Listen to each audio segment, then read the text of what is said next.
Alright, so welcome to Song Theory, everybody. I am sitting in my car right now because I've been wanting to make this video for a while about Tekashi 6ix9ine getting out of prison for the short time that he's out because of the COVID-19. And I wanted to talk about him going live and talking about the things that he said. So before we get started, thank you for being here. I hope you subscribe to the channel and as well buy a t-shirt for Song Theory. Go in the link below, in the description below. There's a link to get yourself a t-shirt today. They're beautiful. You'll love it. So today we're going to be talking about Tekashi 6ix9ine. He's out of prison and he is doing a lot right now. So he came out with a music video, all right? And he went live on Instagram and was just telling everybody off, okay?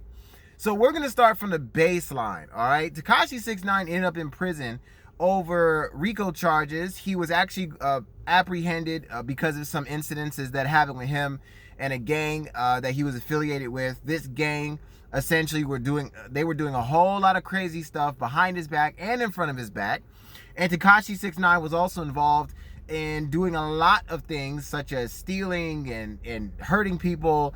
Tekashi 6ix9ine in this situation was not innocent. However, he was essentially set up to fail. So let's talk a little bit about how Tekashi 6ix9ine ended up in this situation and kind of where we go from here.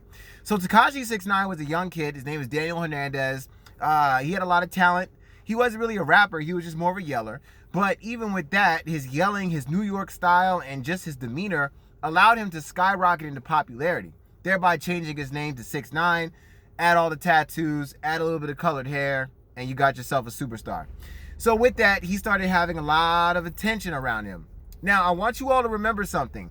Tekashi 6ix9ine, most of his popularity came from his gang affiliation. Without his gang affiliation, many would say that his fame would not be in the status that it is now. His gang affiliation with the Bloods gang in New York City is really what kind of popped him off in a lot of respects and what got him to the place that he is now.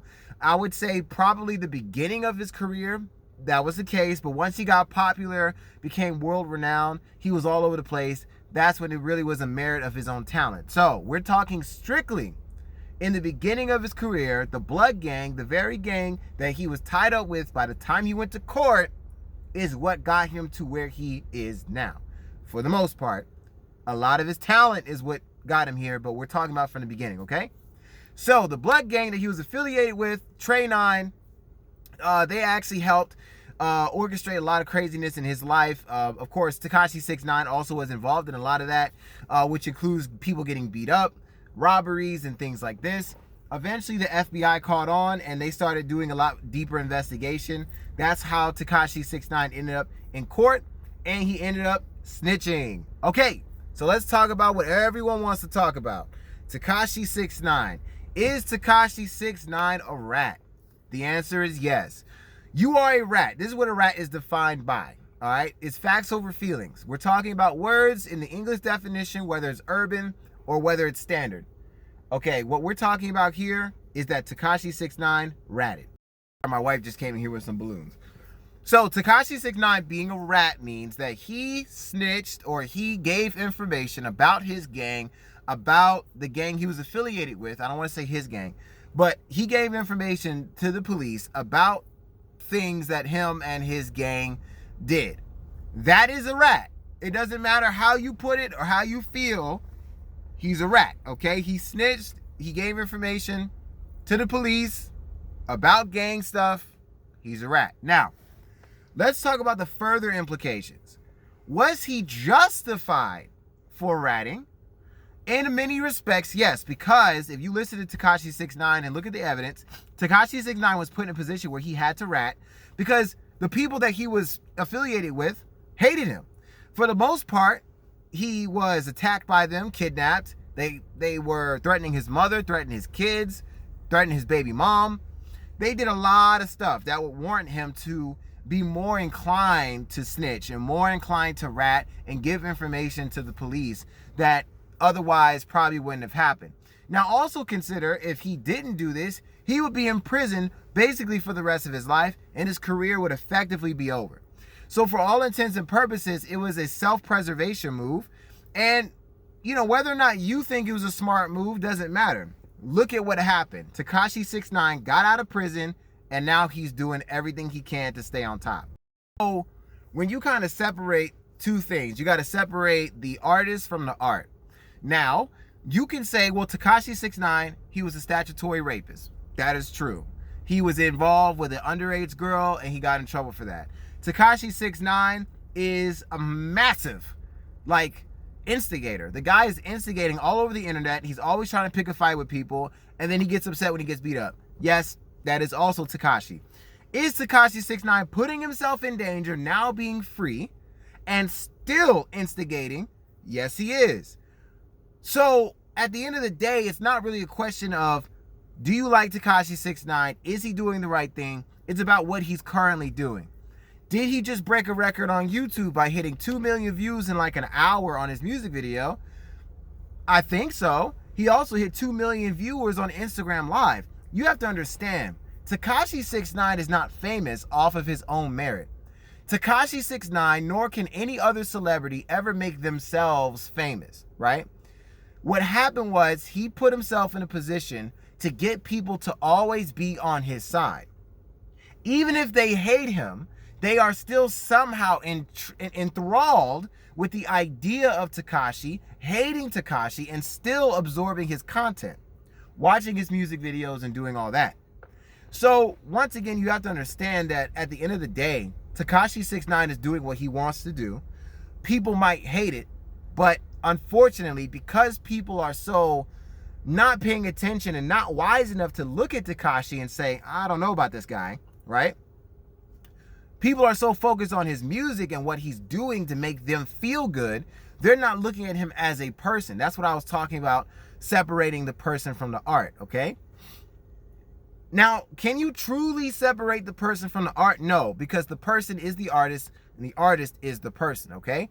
If DaBaby, for example, beats up a woman and then sings a song, that man singing the song or rapping the song is the same man that beat up a woman. That is him. Any song you listen to that R. Kelly sings, that's the same R. Kelly that was raping girls. I'm sorry, you may not feel like that's correct. You may not feel like that's true, but it is. You cannot separate the artist from the art. However their art makes you feel, their actions as a person made somebody else feel a different way, but they are still the same person. So Tekashi 6ix9ine and all the things that he's done, all the things he has said, all of it connects, all right? So what I think about Tekashi at this point, I believe two things. Number one, Tekashi 6ix9ine is going to put himself in serious danger if he continues on the path that he's on. He hasn't gotten killed yet. But I want you all to remember how crazy, confident Tupac was before Tupac was shot and killed too. Remember, Tupac was shot 8, 9 times and lived. After he got out the hospital, he was instigating more fights than ever before and then ended up dead. It's the same idea. Just because you didn't get killed the first time doesn't mean you won't get killed the second, third, or fourth time. Number two, Tekashi 6ix9ine at this point needs to be so very, very careful, because if he slips up or somebody on the inside of his group snitches on him or gives information out to the Trey 9 Bloods and they find him, Tekashi 6ix9ine will get killed. Now, will it be his family first and then him? Who knows? But Tekashi is on a slippery slope. I don't care how much you like 6ix9ine. I don't care how much you like his music. If this kid continues down on this path, he will get himself killed. And nobody wants to have to put RIP in any comment section, on his Instagram, on his stories. It's unnecessary. Tekashi 6ix9ine feels like this is what he needs to do to keep his fame, to keep his fortune. And it's sad, because that's not really what Tekashi 6ix9ine wants to do. He does it because you, as the fan, you, as the consumer, want him to continue on this path. You want him to be destructive. And don't say you don't, because remember, you have people like Bad Baby. She was on Dr. Phil's show. Her mother brought her on because she was a bad influence and she was causing trouble. But the people allowed her to be famous. The people allowed her to get to the point where she is now. That was the people, you, the consumer. The consumer is going to get this kid killed because he thinks he has to continue on this path to make people happy and to make people smile and to get people on his side. Listen, if you are a consumer of Tekashi 6ix9ine's art, please, in his comments on Instagram, anytime he goes live, tell him to stop. Tell him to just calm down, because I don't want to see his daughter get killed. I don't want to see his baby mother get killed. And I really don't want to see his mother get killed because of stuff that he says and he has done and the issues that he has caused. It is unnecessary. Fame can be attained in a more peaceful way. If he continues on this path, we will be putting RIP in the comments very soon. And that's my take on Tekashi 6ix9ine. If you guys have any questions or comments, please hit the comment section below. Tell me how you feel. What do you think? You can disagree with me. You can agree with me. Let me know. Also, once again, we have t-shirts on sale for Song Theory. Go to the description box below. The link is there. Get yourself a t-shirt. Anyway, guys, I love you so much. Thank you for watching this, kind of out of the way video. I appreciate it. I hope you all have a great day and a better tomorrow. God bless. I'll see you all later.